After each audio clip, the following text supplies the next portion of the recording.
Menga ko'pchilik nimaga achamdan olasiz? O'zingiz tikuvchisiz-ku, tikib bering. Даже o'zimni onam ham aytadilar. Tikib bera qol, o'sha achamdaka yo'q oyi deyman. Men o'zim o'ylardim-da, acham rosa mehr beradi kiyimlarga. O'shaning uchun bular o'sadi deb o'ylardim.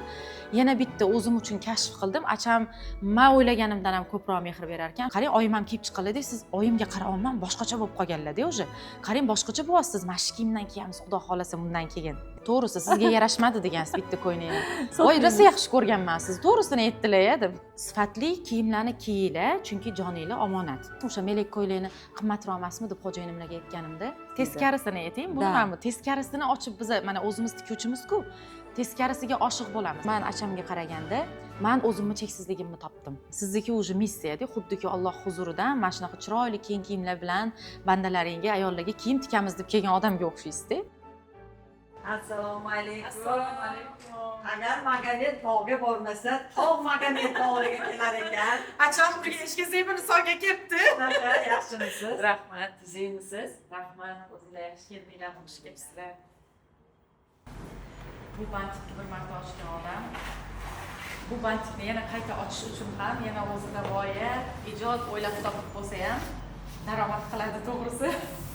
Chunki bu bantikni beradigan hissiyoti iman bir, umuman boshqacha. Вообще chiroyli. Это наша летняя коллекция. Voy, rahmat. Voy, garushkani men вообще sevaman. Assalomu alaykum Zeboxon. Xorazm juda ham go'zal shahar ekan. Xursandmiz intervyuyimizga rozi bo'lganingizga. Rahmat, taklif qilganinglar uchun sizlarga ham. Zeboxon, bugungi kunda Zebiniso kim? Siz o'zingizni ayol, tadbirkor va ustoz sifatida qanday ta'rifladingiz? Bugungi kundagi Zeybiniso oldingisi bilan solishtiradigan bo'lsak, oldin hayot tashvishlariga juda ham kuchli emotsiya bildiradigan, sho'x, shunaqa inson edim. Hozirgisi endi dunyoni boshqa rakursdan ko'rishni o'rgangandan keyin ancha-muncha o'zini bosib olgan, ancha-muncha o'sha vaziyatlarning ostidagi hikmatni izlaydigan va buni ko'p holatlarda ko'rishni biladigan oddiy bitta ayol, 4 farzandning onasi. Tadbirkor sifatida raqobatlashmaydigan, xuddi achamga o'xshab. Chunki raqobatlashish deganda o'zini raqobatchi deb ko'rmaydigan odamni raqobatchisi bo'lmas ekan. Buni sizlarga qaraganimda ham his qilaman, boshqa bizneslarga qaraganimda ham his qilaman. Raqobatlashni nima qilmayman? O'zingiz aytganingizdek, oldingi va hozirgi o'zini qaraydigan tadbirkor sifatida va ustoz sifatida nima xohlayman? O'zim his qilgan, bugungi ilm ortidan Allohning izni bilan topgan baxtimni boshqa hamma ayollar his qilib ko'rsin o'sha baxtni deb hisoblaydigan ustozman. Mashalloh. Haqiqatan ham gapingizga qo'shilaman. Chunki Shahrizoda ham ko'p gapiradi-da. Raqobatingiz kim deb ko'proq savol berilishadi. Kim desa, yo'q, raqobatim yo'q. Kechagi acham bilan bugungi acham bu meni katta raqobatim. Kechagi acham, bugungi acham bo'lish katta shu meni raqobatim deyshadi. To'g'ri. Ilk bor tikuvchilik yo'lini tanlaganingizda qanday his-tuyg'ular bo'lgan? Bu qaror qalb chaqirig'i edimi yoki hayot ehtiyoji? Ilk bor tikuvchilikka yoshligimda o'qishga kira olmadim. Yaxshi o'qiyman, yurist bo'laman derdim. O'zi o'qish uchun sharoitimiz bo'lmay qolgan. Bo'ladi-yu hamma oilada moddiyat to'g'ri keladigan payt. Meniki o'qishim kerak bo'lgan payt oilaviy sharoitimiz to'g'ri kelmaydigan davrga to'g'ri kelgan. Nimaga imенно yurist? Yuristlik endi hozir mana ilm olganimdan so'ng psixologiya, men o'rtada yuraman, u yoqni ham tinglab ko'raman, bu yoqni ham tinglab ko'raman. Bu yoqda qarashim bo'yicha yoshligimda o'zimcha endi o'sha aqlim bilan adolatsizliklar deb qaraganman. Atrofdagi vaziyatlarni ko'rib turib, o'zimcha oqlayman, men haqiqatni olib chiqaman degan ma'noda yurist bo'laman degan bo'lsam kerak-da. Keyin uyalganman oyimlardan, chunki oyim bizani qiynalib, endi otasi katta bo'lganmiz, qiynalib katta qilyaptilar, nimadir qilishimiz kerak edi baribir. Shunda o'qiy olmadim, o'qishga ham kirmadim. Nima qilsam bo'ladi deb onamdan uyalganim uchun pardachilikka borganman. Pardachilikdan kelgandan so'ng domda turardik. Uyimiz kichkina bo'lgan. Domda katta metrli narsalarni tikish imkoni yo'q, bilasiz. O'shaning uchun qiyinlik qilgan. U ish menga ozgincha vaqt tikkanman. Sekin keyinchalik o'sha singlimga unga bunga oddiy bitta xaltachani olib ikkita lamka qilib ipcha tikib qo'yib tikuvchilikka sekin kirib kelganman. Shu o'yin bilan bo'lib ketgan. Lekin yaxshi ko'raman bu ishni deb o'ylamaganman hech qachon. Sababi bu ishdan boy bo'lmaydi degan stereotip bor-ku, tikuvchilik sohasidan rivojlanib bo'lmaydi. Boyimaysan, beling bukilib ketadi degan qadimiy gaplarga kirib, bu vaqtinchalik narsa deb qaraganman. Lekin vaqtlar o'tib, o'sha vaqtinchalik deb qaraganman, keyin o'zim oila qurganman. Oila qurgandan keyin tabiiyki yana imtihonlar, ya'ni o'sha paytda o'zgarmagandirmizda, ilmimiz yetmagandir, dunyoga boshqa nazar bilan qaraganmiz. Sinovlar to'xtamagan va sinovga boshqa tomondan qarashni o'rganmaguncha men bu sohaga bolalarimning kashasini va pampersini oladigan yo'l deb qaraganman xolos. Boshqa hech narsa kutuvim va hech qanaqa rejam bo'lmagan bu sohadan. Shunaqa. Hozirgi kunda endi qarang, qancha orqangizda ustoz nimasida qancha o'quvchilaringiz bor.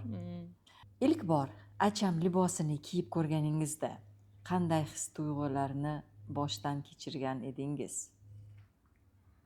Ilk bor achamni kiyganimda birinchi bo'lib o'zimni xuddiki Allohning roziligini topgan insondek his qilganman. Ya'ni hech qanaqa qomatim bilinmaydi. Bundan tashqari elegantni, shikarni, hamma narsani bitta narsada jamlanganini ko'rib, shunaqa kiyganman. Birinchisilardan dastavka qilib oldirganman, bozorga kiyganman. Xorazmda mana shu Raycenter bozorimiz bor. O'sha yerga kiyganimda bitta ham odam qolmagan, shu bozorda yo'lakda kirib kelyapman. Hamma menga orqasigacha mana shunaqa qilib qarab qolganda, hamma keyin boshida to'g'risi g'alati bo'lib uyalganman. Voy, men bu kiyimni tushunishmadi shekilli deb o'ylaganman. Vaqt o'tib, sekin-sekin o'zimni tanishlarim qiziqish bildirishni boshlagandan keyin to'g'risi rosa faxrlanganman. Bu liboschi sizga aytsam, to'g'ri kim uchundir oddiy tuyular, lekin bu libos menga o'zini hurmat qilishi, Alloh bergan o'sha omonat tanasini, terisini hurmat qilish kerakligini o'rgatgan. Qanaqa qilib men bunaqa zo'r brend, dunyoga kiyim chiqaradigan magazinni sevimli mijoziga aylanganimni o'zim ham bilmay qolganman, to'g'risi. O'sha milliontasini ichida mana siz Rahmat. eng sodiq mijozlarimizdan birisiz. Acham qiyofasidagi siz eng avval qaysi qismlariga e'tibor berasiz? Matogami, bichimgami yoki obrazning kayfiyatigami? Hozir hammasiga. Bu materiali o'zi shubham yo'q. Bilasiz, dastavka qilib ham oldiraman. Harda bir borsam magaziningizga. Bu hammasi birda. Oldini o'shalariga e'tibor berardim. Hozirchi shundoq qaraymanda, har bitta chok, har bitta murchli, qulupnaychali tugmachalarini o'zi odamga boshqacha kayfiyat beradi-da. Hozirgi momentda hammasi privatnoy, hammasiga qaraysiz. Mashalloh. Men ham ko'pchilik даже shunaqa klientlar bor, detallarigacha yaxshi ko'rishadi-da. Ko'ynakni o'zidan u yoqda tursin, даже detali u vas. Teskarisini ayting, buni ham teskarisini ochib biz mana o'zimiz tikuvchimiz-ku, teskarisiga oshiq bo'lamiz. Mana yordamchilarim aytursa, "Men buni qarang, buni qarang" deb ketamiz-da, o'zimiz shunchalik o'qituvchi bo'lsak ham. Bizga bitta klientimiz keldi-da, Dubayda yurgandim deydi, или Dubaylik deb Yevropada yurgandim. Yechin o'sha bitta merka qilgan bitta magazinga kiribdilar, yechibdilar-da, shop teskarisini kiyib ketaveribdilar. Faqat men bilmadim bu ko'ynak teskarisiligini, chapasiligini. Men uyga borganimdan keyin buni yechib veshilkaga osayotganda tushundim. Rangi o'zgarib qopti-da. Yo'q, rangi вообще boshqa narsa, уже qanaqa nima bo'ldi, даже bilinmaydi ham. Keyin ko'pchilik ham aytishadi-da, etagidan kaltalatishga ko'pchilik buzib qo'yapti, o'zingizlar qilib beringlar, iltimos. Ba'zi joylarga borsa, faqat tomosha qilib o'tirishar ekanda, choklariga, "Yo'q, men buni qila olmayman, buni buzib qo'yishadi." To'g'ri, Yo'q, to'g'ri. men nimalarim deb shunaqa gapirishar ekanda. Siz ta'lim berayotgan qizlarda eng avvalo qaysi fazilatni ko'rishni istaysiz? Rosa zo'r savol ekan. Men ta'lim berayotgan qizlarimda eng avvalo hamma diqqatni o'zlariga qaratishni tavsiya qilaman. Chunki har bitta inson diqqatni o'ziga qaratsa, o'zini boshqalar bilan solishtirmasa va eng ikkinchi muhimi, birinchi diqqat o'zida bo'ladigan bo'lsa, ikkinchisi boshqalarning mehnatini qadrlashni ko'rishlarini xohlayman. Chunki bizani o'zimizni ishimiz ham mehnat bo'lganligi uchun, mana tikuvchilik bu hamma ayollar uddalay oladigan ish emas. Men sizga boya ham aytdim, boshlashimizdan oldin, men bu mehnatni bo'ynimga olib sotib chiqaradigan darajada kuchli emasman. Men o'qituvchi ekanman. chunki buni ostida qanchalik mehnat, mana nimaga man sizlarni qadrlab olaman, narxinglarga ham qaramasdan, bilasiz men savdolashmayman, xo'jayinim savdolashadilar. Nega? Chunki men buni boshimdan o'tkazganman. Buni og'rig'ini, buni qiyinchiligini, buni matoni kirishishi deysizmi, tikuvchini o'xshatmay qo'yishi deysizmi, hammasini o'zim bilganligim uchun men juda ham hurmat qilaman mehnatni va o'quvchilarimga ham aytamanki, birovning mehnatini qadrlashni o'rganing, chunki qaytar dunyo degan narsa qadimgilar aytishgan, sen nima qilsang, birovning kiyimiga gap tekkizadigan bo'lsang yoki birovning ishiga yoki mehnatiga bu yoqdan srazu qaytadi. Oldin 40 yilda bo'lsa, hozir 4 kunda qaytib qolyapti. Birov yerga urding mehnatini, bu yoqdan o'zingni mehnatingga. Kuzataman, ko'raman, bu qonunchi rostdan ham ishlayapti-da dunyoda. Ya'ni birov oddiy o'zini o'rtog'ini vazifasiga gap tekkizadi, ertasi kuni o'zi vazifadan yaxshi baho ola olmaydi. Nega? Qarang, siz bir kun oldin mana shu ishni qilgandingiz. Qarang, sizga qaytyapti, buni darsini oling bu yerdan deb aytamiz. Shuning uchun ularga birinchi bo'lib fokusni o'zingizga qarating, chunki fokus o'zimizda bo'lsa, o'zimiz o'sar ekanmiz. Fokusimiz kimdirlarda bo'lsa, ular o'sar ekan. Birinchi o'shanga e'tibor beraman. Fokus o'zingiz xatolaringiz, o'zingiz to'g'rilaringiz. Boya aytganingizdek, oldingi acham, hozirgi acham, men ham shunaqa qilaman. Oldingi Niso qanaqa edi? Voy, juda ham tezaki, hamma narsani kamchiligini qidiradigan. Hozir ancha muncha o'zim ichimni xotirjamligidan bilaman, o'sha boshqacha. Demak, fokus o'zimizda bo'lishi rostdan o'zimizni o'stiradi va birovning mehnatini qadrlash. Misol, endi hozir bunaqa savolingiz bormi yo'qmi bilmayman. Menga ko'pchilik nimaga achamdan olasiz? O'zingiz tikuvchisiz-ku, tikib bering. Даже o'zimni onam ham aytadilar. Tikib bera qol, o'sha achamdagi yo'q oyi deyman. Bu achamdagi ko'ylakni g'oyasini Alloh aynan o'sha Shahrizodaga yoki Dilfuza opaga bergan. O'sha brendga bergan, o'sha brenddan chiqishini xohlagan. Nega endi men ularga kelgan ilohiy g'oyani o'zlashtirib olib sizga tikib berishim kerak? Ona, keyin shuni pulini menga Alloh bersin, o'zim olib beraman sizga deyman. Va rostdan men shu pozitsiyada fikrladim, Alloh barakamizni ziyoda qildi, to'g'risi ham. O'shaning uchun fokus o'zimizda va birovni, men sizlarni mehnatinglarni to'g'risi qadrlayman. Sizlar acham bo'lib o'syapsizlar, bu yoqda men Niso bo'lib o'syapman. Qanday yaxshi, hamma o'syapti. Shunaqa. Qarang, zo'r savol qildingizda, men shu savolni ketidan o'sha qaysi fazilatni ko'rishni istardingiz dedim-ku. O'shanda bu yerda savol dalishi bor ekan. Iste'dodnimi, mehnatsevarliknimi yoki didnimi deganda zo'r savol qildingiz. Fokus o'ziga, это знаю, fokusga kiradi. Didam, nimasi ham. Видите? Siz psixolog ham bo'lishingiz kerak. Men o'zi shunaqa darslarim bor, Dilfuza opa, ularni reklama qilmaymiz uncha. Naborot, u vas o'zingizda bor shu narsada. Qarang, hammasidan iste'dod, hammasini o'zingiz atvetini tanlab o'tirmadingizda, hammasini qaysi birini deb. Zo'r. O'sha fokus hammasini o'stiradi. Yaxshi ko'raman. Muxtasar opamizni bilaman, rosa ham yengil o'tgan. Men bu yoqda o'tirganman, o'zim ochirib, ana aqlli gaplarni gapirganlar-da, ko'p joylarni nima qilganmiz-da. Ну, она мне нравится. Bosuv, ну, gapiradi-da. Biz o'zi Muxtasar Nazarova bilan meni ham tabiatim bir xilda ular bilan. O'zi ularda ham o'qiganman men. Неналепленный. Искусствовой chol chiqarmanmi, ana yaxshimanmi, masta kirishib ketadi. Bu именно o'zini nimasi kirishib ketadi. Shunaqa. У вас тоже есть такой талант. Zo'r. Mana shunaqa zo'r-da. Ochiqcha bor gapni boricha gaplashadilar-da. Da. Acham obrazlarida sizga eng ko'p ta'sir qiladigan narsa nima? Sokinlikmi, kuchmi, nazokatmi yoki tabiiylikmi? Hammasi bor. Hozir bittasini ajratsam, bitta ko'ynagim xafa bo'lib qolishi mumkin. Hamma ko'ynakda hammasidan bor-da.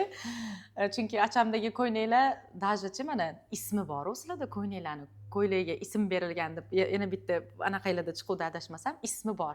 Ya'ni Dixonim aytadilar, gapiradi deb. Aslida ko'ynakning ismi bor-da, shu darajada insonni kiyimiga bo'lgan hurmat. Ismi bor, o'zini o'rni bor, etiketkalarigacha mana nima bor ichida dedingiz-ku, hattoki etiketka bu yerda nazokat bilan tanlanganda, oddiy ichidagi kiyimingizni ichi ham shunaqa ishonchli bo'lsa, odam o'ziga ishonchli bo'lar ekanda. O'shaning uchun bularni bir-biridan ajrata olmayman achamga nisbatan. Agar achamni boshqa brendlardan ajratib turadigan bir jihatini aytsangiz, bu nima bo'lar edi? Mehr. Kiyimlarga beriladigan mehriylar. Men endi balki boshqa oddiy xalq bilmas, balki boshqa mijozingiz bilmas, tikuvchi bo'lmagan. O'zim tikuvchi bo'lganimdan keyin va 18 yil bo'ldi shu sohani ichida bo'lganimdan keyin uyda o'tirib oddiy tikuvchilik paytimdan bilamanki, boya ham aytdim, bu yo'lchi juda ham sabrli ayollarning yo'li. Bekordan bekorga Alloh taolo buni islomda ayollarga ruxsat etilgan birinchi raqamli kasb deb aytmaganda, buni ortidagi mashaqqat, buni bitta joyga olib kelish, buni chiroyli qilib chiqarish, buni boshqa qilish, hammasi ichiga kirib ketadi. Misol uchun mana hozir ham tikuvchilar juda ham ko'p, chunki mana bizani o'zimiz Xorazmda qancha o'quv markazlari bor, o'qitamiz, tikuvchilar rosa ko'paygan. Lekin men ularda ko'rishni xohlaydigan va ko'pincha topa olmaydigan narsam bu kiyimga mehr berish. Men har doim aytaman, mehr berilgan hamma ish o'sadi. Sizlardachi mehr berishingizni o'sha oddiy chokingizdan, choy misol uchun mana bizani bo'yimiz endi kichkinaroq bo'lgani uchun tabiiyki etagidan sizlar uzun qizlarni ham hisobga olib uzun chiqarasizlar. Buni har bitta predelka qilgandachi ozgincha ham qiyshayib ketmagan ham shunaqa chok bo'ladimi deymizda. Va bilamizki, endi agar oddiy odam bo'lsa bilmaydi deyman, mana tikishni tushunmasa, lekin buni tushunadigan shaxs sifatida agar bu o'xshamay qolgan bo'lsa, buni qaytadan to'g'rilatish yoki buni olib kelib turib bitta odamga qilish juda ham kuchli narsa va insondanchi kuchli sabr talab qiladigan narsa. Masalan, odamchi terpeniya qilmasdan urush beradigan vaziyat bo'lishi mumkin, boshqa bo'lishi mumkin. Yo'q, lekin o'shalarga qaralmasdan teskarisi bilan o'ngini farqi yo'q deysizlarni kiyimlarda. Teskarisini ham o'zi teskari qilib chiqarmagan bo'lsanglar ham kiyib yuborsa ham bo'ladi deysizlar teskarisini ham. O'shanaqa mehr, bu mehrni oddiy o'sha mayda tugmachalarni ham e'tibor bilan qarab turib, misol uchun ikkita tomonga ham qulupni taqib qo'ysangiz bo'lardi-yu. Ana ikkita cho'ntaklik nomi nima edi? O'sha ko'ylagimning ismi nima edi? Samira. Samiramidi u? Da, Samira. O'sha Samiradagi bittasiga murch, bittasiga qulupni. Bu uchunchi mana ikkitasiga bitta qo'yib yuborsa, buncha miyani ishlatishga hojat yo'q. Yo'q, bunga bunaqa qilamiz deb o'ylashni tagida ham baribir ishiga nisbatan mehr yotibdi. Bu mehrlarni men o'zim o'ylardim-da, acham rosa mehr beradi kiyimlarga, o'shaning uchun bular o'sadi deb o'ylardim. Yana bitta o'zim uchun kashf qildim, acham men o'ylaganimdan ham ko'proq mehr berar ekan. Bitta shu kameralarini hamma narsani samolyotga yuklab olib kelib, Urganchga 4-5 soatga kelib ketib, mijozini shunchalik hurmat qilib, boshqalarga buni yetkazishga harakat qiladigan darajada men hozir o'zimga oldimki, mana shuncha mehrni yana o'zimda tarbiyalashim kerak ekan deb. Siz yaxshi ko'radi acham chunki. Rahmat. Sizningcha ayol libos tanlaganda nimaga quloq solishi kerak? Trendgami, didgami yoki ichki hissiyotgami? Ichki hissiyotga. O'zi aslida ichki hissiyot hammasini aytib turadi. Misol, mana birinchi borganimizda ham Adidas sal torroq sportivga kiyib olgandim dedimmi, sizga aytib berdim. O'sha sportivnida kirganimda, o'sha magazinlarda o'zi 10 ta ko'ylak taqib qo'ygansizlar, lekin unichi 10 tasini ko'rib hali odam ko'zi to'yib qolmasdi-da. Men bularga ham kelib to'lqinlanib aytib berganman, mana yordamchilarim aytverishsin. Shunaqa magazin, shunaqa chiroyli, xuddi skaskaga tushgandek bo'lasiz deganman-da. Kirib, o'tda har bittasini ko'rib chiqishingizga agar undan rohatlanaman desangiz bir kun vaqt ketardi. Boshida hayron bo'lganman, nega 10 ta ko'ylak taqib qo'yishibdi, boshqa yana bormikin? Keyin o'tirib oyim kiyib ko'rgunlaricha bitta qaraganimda o'zi boshqa narsa. Keyin o'sha aytgansiz-ku, muslima kiyimi bunaqa bo'ladi deganingizda to'g'risi o'sha uyalganman-da, sportivni kiyib olganimdan, sal qomatni bildiradigan uyalganman. O'sha paytda chiqib ketayotganimda o'zimga aytganman. Bilasan-ku, o'sha kiyim emas, men bu kiyim senga qulayroq ekanligini, men bu kiyim senga ko'proq status olib kelishini. Mana to'g'risi sizga boya aytdim-ku, o'zimni qaynatam ham nega menga mashina haydashga ruxsat berganlar? O'zi meni qaynatam, xo'jayinim juda ham ayol kishi nima qilmasin, jamiyatda nima bo'lmasin deydigan insonlar, lekin nimagadir ana ularning kelini jamiyatda mashhur inson bo'lib qoldi. Nega ruxsat berishadi desangiz, imенно mana shu qaynatamgilar Zebo haddini bilib olgan, unaqa ishtonlar nimadirlar kiymaydi, keng kiyimlari bizani uyaltirmaydi. Zeboga hamma narsaga ruxsat deganlarini eshitib, to'g'risi rosa xursand bo'lganman. O'shandan keyinchi yanada mehrim ortgan. O'sha chiqqanimda tushunganman. O'zi bilardim-ku, o'sha tor-mor, jinnicha-minjicha trendda, endi Adidas trend deb kiyganman. Endi uni ham qoralamoqchi emasman. Ora-sirada kiyamiz, hech nimani qoralash niyatim yo'q. Shunchaki o'zi ichim bilardi o'sha keng kiyimni kiyishim kerakligini. Lekin trendga qarab kiyganman. Ana sizdan chiroyli ma'noda eshitadiganimni eshitganman. Haq bo'lgansiz. Men haqiqatni gapirgan odamni yaxshi ko'raman. to'g'ri aytyaptilar ona deganman, oyim bilan kirganmiz, o'sha payt ona to'g'ri aytyaptilar. Qarang, oyim ham kiyib chiqqanlarda siz oyimga qarayapman, boshqacha bo'lib qolganlar-da o'sha. Qarang, boshqacha bo'lyapsiz, mana shu kiyimdan kiyamiz, xudo xolasa bundan keyin deganmiz. Lekin hali sizlardan kiyim olganimizda hozirgi narxlarga kiyim olishimizni tasavvur qiladigan urvenda bo'lmaganmiz. Miyamiz bunaqa fikrlamagan. O'zi insonlarning urveni cho'ntagidagi puliga qarab emas, fikrlashiga qarab o'lchanadigan narsa ekan. Buni bugungi kunda tushunib yetganman-da. Mashalloh. Sizningcha nega ba'zi liboslar shunchaki chiroyli bo'ladi, ba'zilari esa insonda his uyg'otadi? Acham qaysi toifaga yaqin deb o'ylaysiz? Shunchaki chiroyli bo'lish, shunchaki chiroyli qilish mumkin. Nimadirdan ko'chirib olib ham chiroyli qilish mumkin. Shunchaki bozordan bitta matoni olib kelib, chiroyli toshla qo'yib chiroyli qilish mumkin, lekin chiroyli hissiyot berilgan kiyim hissiyoti bilan ajralib turadi baribir. Va buni tabiiyki o'sha hissiyoti ochiq, qalbiga bog'langan, ya'ni qalbida o'sha qalbi nima deyapti, aqli nima deydi, buni farqiga boradigan insonlar buni juda ham yaxshi ajratib olishadi. Men o'sha narsani ajrataman. To'g'ri, men ham boshida narxlari qimmatroq, undoq derdim. Boya aytganimdek, mana misol uchun ochilganinglarga 4 yilga yaqin bo'ldi. Adashmasam sizlarni ham mana o'sha yangi ochilganinglarda oldirish. Biz sizlar bilan o'zi baravar o'sib kelyapmiz. Sizlar zo'r acham ko'ynaklar chiqaryapsizlar, men ham bu yoqda rivojlanib shunaqa kelyapmiz-da. O'shandan bilaman, что hissiyot bor sizlarnikida. Ya'ni misol uchun mana bunga reklamaga pul berdik, marketingga pul berdik, modelga pul berdik emas. Qarang, sizda qanaqa chiroyli turishi kerakligini ham ochib berasizlar-da. Nima bilan kiyish kerakligini ham ochib berasiz. Bu o'sha bu biznes qilish emas-da, bu o'sha kiyimni chiroyli qilib yetkazib berish va boshqalarni chiroyli ko'rganida rohat oladigan insonlarning yo'li. O'sha biznesingizga qaraganda men shuni his qilaman. O'zim ham juda ham biznesni yaxshi ko'rganim uchun, biznes egalarini kuzatib yurganim uchun, mana shunaqa brendlarni kuzatganim uchun sizlarda shuni ko'raman. Yordamchilarimga ham har doim aytaman, mana predelka qilib yursak, olib kelsak, yangi narsa aytamiz-da, bular boshqacha mehr beradi. Mana shu bizadekka nechta odam tursa kerak, bularni ham ortida deb qaraymiz-da. Bizani do'konga ham kelishadi, mana shu sotib olaman deyishadi. Bo'ladi shunaqa, ba'zi hamma ko'ynak ham idealni tushmaydi. To'g'ri. Men xalagaraga qarab, yo'q, sizga sotmaymiz bu ko'ynakni deymiz. Menga ham aytgansiz. To'g'risi, sizga yarashmadi degansiz bitta ko'ynakni. Voy, rosa yaxshi ko'rganman siz. To'g'risini aytdilar-ya deb. Chunki bu ko'ynakni kiyib bir joyga chiqishganda ham boshqa insonlarga baribir это лицо baribir nomingizni olib yuradi. Просто haligi sotginu qochgin emasda. Ha, to'g'ri. Baribir долгосрочный связь bo'lish xohlaymiz baribir. Da, sizlarniki missiya-da, oldi sottichilik u boshqa narsa. Boya aytganingizdek, sotdim, qochdim. Sizniki o'sha missiya-da, xuddiki Alloh huzuridan mana shunaqa chiroyli keng kiyimlar bilan bandalaringga, ayollarga kiyim tikamiz deb kelgan odamga o'xshaysizda. Agar nima qilib ko'radigan bo'lsa. Endi yolg'on gapirgan bo'lamiz-da, agar bir kishi endi kiyib ko'rib yarashmasa ham yarashdi deb sotgani, undan men baraka ham topmayman. Aytamanki, yo'q, sizga bo'lmadi. Ham sizni reklamangiz-ku, o'sha kiyim o'sha odamga yarashmagani, sizni chekkada o'sha kiyim yarashmabdi deb qarashiga olib keladi-da. Haligi endi odamga yarashmagandan keyin sizga bo'lmadi, sizga boshqa endi 4 kundan kelsangiz boshqa model chiqadi.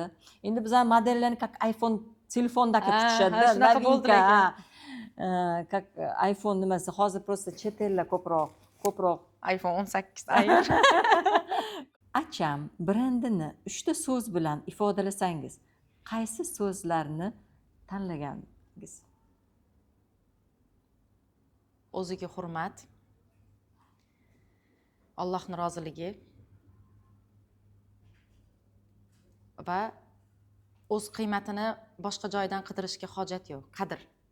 O'z qiymatini o'zi his qila olish. Boshqa birovdan, to'g'risida men buni o'zim kiydim. Kiygan paytimda har doim oynaga qarab shunaqa aytamanki, to'g'risi u kuni ham 4 tami nechta ko'ynak xo'jayinim borganida olib keldilar-yu, sizlardan o'sha paytda olib keldilar. Bitta uyda kechki payt kiyib ko'raman-da. To'g'risini aytsam, ko'zimga yosh oldim. Nega? Qarang, gap bu yoqda narxida yoki boshqa narsasida emas, shu ne'matga yetkazgan Alloh-ku. Sen menga shunchalik yaxshi, sifatli kiyimlarni ravo ko'rdingmi deb shunaqa ko'zimga yosh olib, xursand bo'lib, ana aylansa katta chiroyli ochiladi-yu. Aylanib xursand bo'lib kiyib ana qilib ko'rdim-da. Nima desam ekan? O'sha mengacha o'sha birov meni tasdiqlashiga hojat qolmaydi. O'sha narsani menga nasib qildimi? Xlopka deysiz, chiroyli qilib deyman-ku. O'shani menga nasib qildi, bo'ldi. Menga boshqa birovni meni tasdiqlab berishi yoki meni maqtab berishiga hojat yo'q. O'zimni to'g'riladim, mana nasib qildi va o'zi hadislarda ham kelgan ekan, men oldinlari qiziqmaganman-da. sifatli kiyimlarni kiyinglar, chunki joninglar omonat. Rostdanku mana hozirgi kunda mana baklashkadan nimadirlardan kiyimlar chiqarib yotishibdi va bu inson tanasiga juda ham xavfli ekanligi ham isbotlanyapti hozir bugungi kunda. O'shani tushunganimdan keyin yaqinda yana bitta narsa o'qidim. Masalan, arzon mahsulotni olib yemang, chunki arzon mahsulotni tarkibida ham luqmangizga halolligiga ta'sir qiladigan arzon moddalar bor. O'sha modda inson tanasiga kirishi mumkin emas degan narsani eshitganimdan keyin, ha, demak, o'shaning uchun ham Alloh intilsak ham berayotgan ekan. Narxiga qaramasdan, boshqasiga qaramasdan, chunki men o'sha narxni ham tashlavordim. Achamga qaraganda sifat. O'quvchilarimga ham yaqinda aytdim-da, ustoz, o'zingiz tikib kiya olasiz-ku, undomi, endi to'g'ri, ular hozir student bo'lishganligi uchun qimmat ko'rinishi mumkin yoki boshqa ko'rinishi mumkin, lekin aytamanki, niyat qiling. Agar siz kasbdoshingizni hurmat qilib, g'oyasini o'g'irlab olmasdan, mayli sizga shuni g'oyasi yoqibdi, olingda kiyib oling. Sizga Alloh boshqa g'oya beradi o'zingizga. Shunaqa o'sasiz. Niyat qiling, olasiz, yetkazadi. Mana o'tirasiz keyin. Birovi sizni tasdiqlashiga hojat qolmaydi. Men kiydim, bo'ldi, o'zimni tasdiqlayman. Menga hech kimni ptichkasi kerak emas o'zi. Terlatmaydi rostdan ham. Rostdan to'g'riga oldinlari to'g'risi marketing deb o'ylardim. Paxtali kiyim, leon kiyim deyishsa, to'g'risini aytaman, sotish uchun gapiryapti-da deb o'ylardim. Hozir qarasam, o'sha kiydim, farqini bildim. Mana xlopuk degan mana shu yumshoq matolaringiz rostdan, masalan, ishdan borgandan keyin uyda srazu vannaga kirish shart emas o'sha. O'sha ertalab svejiy nimadir sepib ketgan bo'lsangiz, o'sha svejiy holatda qaytib keladi. To'g'risi buni mana kelishingizdan oldin ham qizlarga ham aytayotgandim. Rostdan bu haq gap ekan, hadisda ham haq ekan. Mana boya o'g'lingiz ham aytdilar-ku. Payg'ambarimiz alayhissalomni bitta tonlari hozirgi narxda $200,000 bo'lgan. Shu o'rinda o'shani ko'pchilikni bilishini xohlardim, o'zim anglagan bitta narsani, boya aytganimdek. O'zi rostdan ham hech qaysi joyda qimmat kiyim kiymanglar yoki boshqa qilmanglar deyilmagan-ku. O'zinglarni hurmat qilinglar. Alloh sizlarga joninglarni omonatiga bergan. Bu teri ham, bu tana ham uzoq vaqtga xizmat qilib berishi uchun, mana bu mehnatlarimizga yarasha tur berish kerak-ku tanamiz ham. O'shaning uchun ham yaxshi narsani olishimiz kerak ekan. Keyin qidirdim-da, to'xta, o'zi oyatda yoki hadisda qimmat olma degan o'zi jumla kelganmi? Qaradim, yo'q. Uvol va isrof so'zlari kelgan, lekin qimmat. Keyin o'yladim, rostdan ham Alloh cheksiz koinotni yaratgan. O'sha kiyimni narxiga yoki nimasiga chegara qo'yadimi? Qimmat so'zi bu bizani miyamizda qolgan so'z. O'zi aslida qimmat degan tushuncha yo'q. Alloh qimmat narsaga borma demagan ekan bizga. Shundoq izlanib ko'rsamda, juda ham xursand bo'lib ketdim. Chunki ba'zi paytlarda mana tushunmasak ayblashga kiramiz. Voy qimmat sumka olib qo'ydim, voy qimmat tilla olib qo'ydim, voy qimmat kiyim olib qo'ydim deymiz-ku. Lekin aslida yo'q ekan-ku. Bunaqa narsa, qimmat olma degan narsa yo'q. Uni rohatlanib, ya'ni bitta oyatga ko'zim tushdi. Men bergan ne'matlarimni rohatlanib yenglar. Bu rohatlanib yediradigan kiyimlarda. O'shani his qilaman. Qimmat degan so'z emas. Masalan, illat izlaganga illatdir dunyo, hikmat izlaganga hikmatdir dunyo. Agar bu qimmat ekan, bu bunaqa ekan desak, shu yerda qolib ketar ekanmiz. Allohim, menga qimmat bo'lgan, senga arzon-u desak, mana bip klient bo'lib qolar ekanmiz. To'g'risi, men o'zim ham o'ylamaganman. Mana bayramda hayitdamidi, oyimni chaqirib berib yuborganingiz. Rasa oyim xursand bo'ldilar, men faxrlandim dedilar. Bilasizmi, siz menga bo'lgan hurmatingizdan ham ko'ra, onamni Toshkentdek joyda chaqirib, o'sha gullar berib, siylab yuborganingizni o'zi-chi, meni onamni xursand qilganingizga men o'zim qanchalik xursand bo'ldim. Voy shunaqa orqasidan deb. O'shaning uchun chegara qo'yishimiz kerak emas. Rostdan ham agar o'zini hurmat qilmoqchi bo'lgan, Alloh bergan o'sha omonat tanasini ham hurmat qiladigan inson baribir, mayli acham kiymasin, mayli boshqa joydan kiysin, lekin sifatliga intilsin. Inson baribir izlagan narsasiga aylanib qolar ekan. Men izladim, men aylanib qoldim.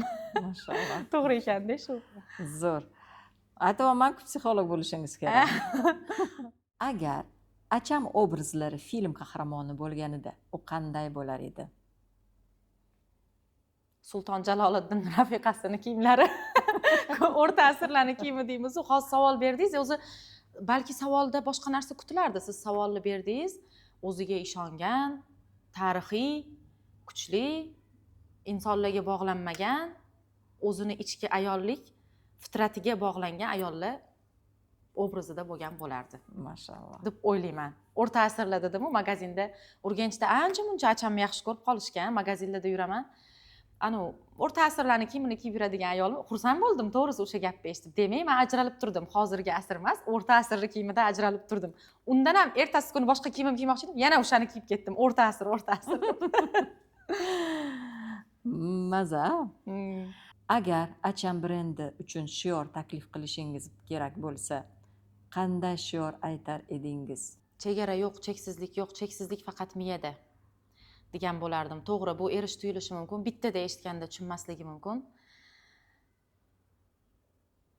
Manchi mana melek kolleksiyasi chiqqanida achamni olayotgan yuqori narxli ko'ylagim o'sha bo'lgan, lekin boya aytganimdek o'zim tikuvchi bo'lganligim uchun uni mehnati, uni bitta predelga qilayotgan paytimizda matoni juda ham nafisligidan to'g'risi yordamchim tikyaptilar-da, shunaqa qo'rqib so'rayaptilar-da, olib kelib, "Zebo opa, mana bu yerni kesib qo'ymay, qarab oling bitta" deb tekshiryaptilar-da. Keyin shundoq qaradimda, bu juda ham mehnati katta narsa ekan. Yana o'ylayapman-da, to'xta, men bu yoqda narxiga e'tibor berishim emas. O'zi aslida-chi sizlardan kiyim olib intilgan odam rostdan ham o'sadi. Chunki odamni chegaralar miyasida bo'lar ekanda. Chegara ongda bo'ladi. O'zi aslida dunyoda chegara yo'q ekan umuman. Narxga nisbatan ham, sifatga nisbatan ham, chiroyga nisbatan ham, sayohatga nisbatan ham buni hammasi bizning miyamizda ekan. Yaqinda bitta olim aytgan ekanda, o'qib qoldim. O'zi e'tibor beringlar, dunyo sokin, tinch, hamma o'zini joyida turibdi, mashinalar ish joyiga borib kelib yotibdi, qushlar sayrab turibdi. Muammo yoki chegaralar bu sizlarning miyanglarda.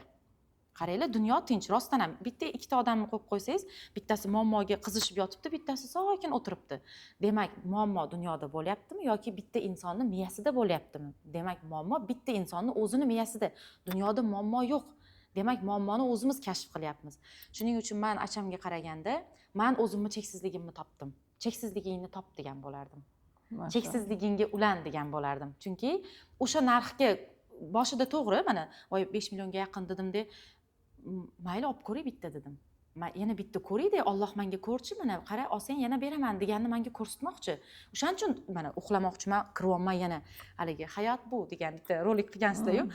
Qayta ko'raman-da, o'shani nechi bo'lsa, agar 100 mingtasini men ko'rganman o'shani. Olaymi, olmaymi? Ishga olib kelaman. Qaranglar, to'yga mashina kiyimi deyman-da qizdagi. Olay, o'zimiz tikuvchimiz, tiksam ham bo'ladi, lekin o'sha rangi, sabzi rang, chiroyli o'sha rangini oldim-ku men. Sabzi rang qaryapman. Yo'q, mashina olaman. To'g'risi-chi, mana hozir o'ylashligi mumkin, reklama uchun gapiryapti, lekinchi men rostdan ham mana shu kiyim kiyimlar va sifatga shunchalik mehr qo'ydim va shunga yarasha o'sdim. To'g'risi. Xo'jayinimlar to'g'ri, mana erkaklarni brend kiyimlarini ko'radigan bo'lsangiz, 400-500 dollarga bor. Sportivnilar bemalol va 10 millionga ham bor, masalan. Aytardim-da, xo'jayinim olsalar, qarang, siz mana erkak kishilar mana shunaqa narsalar olganligi uchun ham o'sib rivojlanishadi. Ayollar qanaqa o'ssa bo'larki, men ham shunaqa kiyim olaman. Boramiz, turetskiy o'rtacha kiyimlarda Sastafona brendi, mayli oshib borsa 2,5-3 million. Undan ham mana shu sizni bir marta xo'jayinim oldilar-da, men ham olaman 5 millionga bitta. Yo'qmikan ayollarga qidirdik, yo'q. Keyin bilasizmi, o'sha melek ko'ylakni qimmatroq emasmi deb xo'jayinimlarga aytganimda, aytding-ku o'zing, siznikidekka 5 millionga men ham olaman deb. Ana ol, xotin, olib kelib beraymi dedilar-da. Mayli, boring, bo'lmasam Toshkentga berib yuborishadi dedim. Как раз o'sha payti qo'shib berib yubordinglar. O'shani kiygan paytim o'shanda. Shu melek ko'ynagini gapiryapsiz, shu melek ko'ynagini ko'pchilik do'konga kelib, ular videoda aytishadi, "Вы даже не передали, даже videoda sizlar buni передавать qila olmadinglar." To'ppa-to'g'ri. Живой, shunaqa chiroyli ko'ynak ekan. Почему вы так videograf yaxshi ishlamagan bo'ldimi, или nima shunaqa chiroyli narsaki deyapti-da u. Даже Rossiya, bizada bilasiz, Italiya, Fransiya, Germaniya, Rossiya, maxachkalar juda ko'p hozirgi paytda. Endi 30% o'zbek kirsa 70% hozir bizada chet eldan uchib keladi. Prямо aeroportdan kelyapman sizlarga deyishadi-da.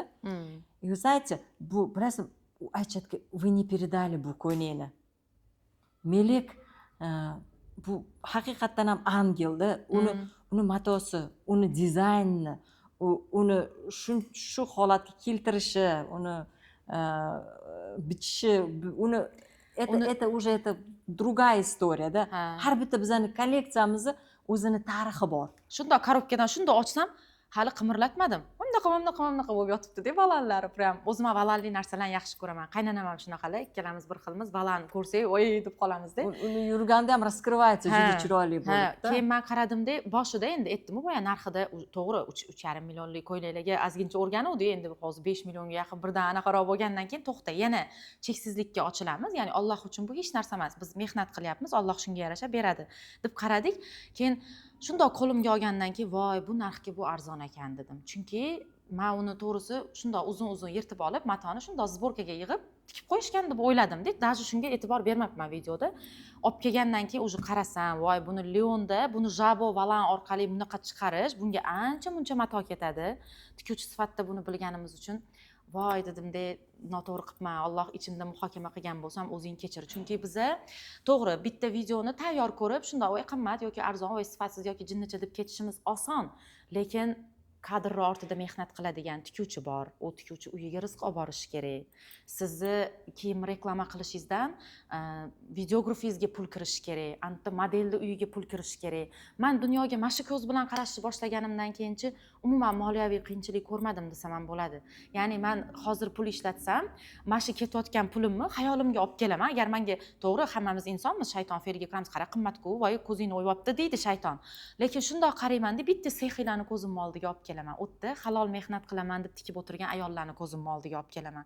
Bu yerda siz anu samimiy sotuvchilar olibsizlar-yu, samimiy qizlaringiz o'tgan gal oyim bilan bordik, rosa qanaqa mazza qilib xarid qilib ketdi o'sha yerdan. Kirib chiqishyapti. Mana bunaqa turishibdi-da, o'sha qizlarga kiradigan rizq, u pulchi arzimas bo'lib qoladi-da. Anaqasiga to'g'ri kelmaydi. Men o'sha ongda dunyoga qarashni boshladim. Pul ishlatdimmi? Bu pul meni cho'ntagimdan chiqdi demayman.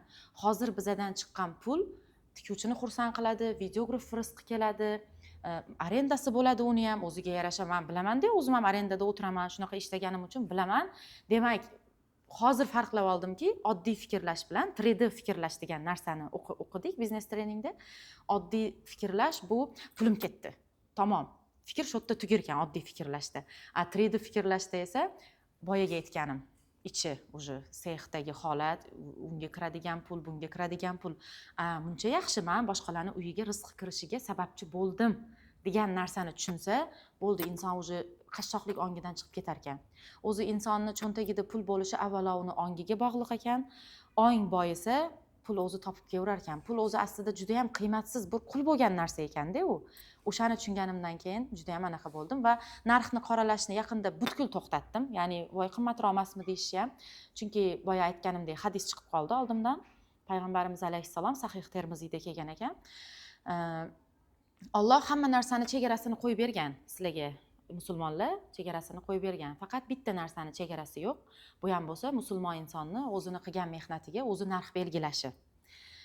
Shunchaki hadisda oxiri bor, iymon chegarasidan chiqmasin.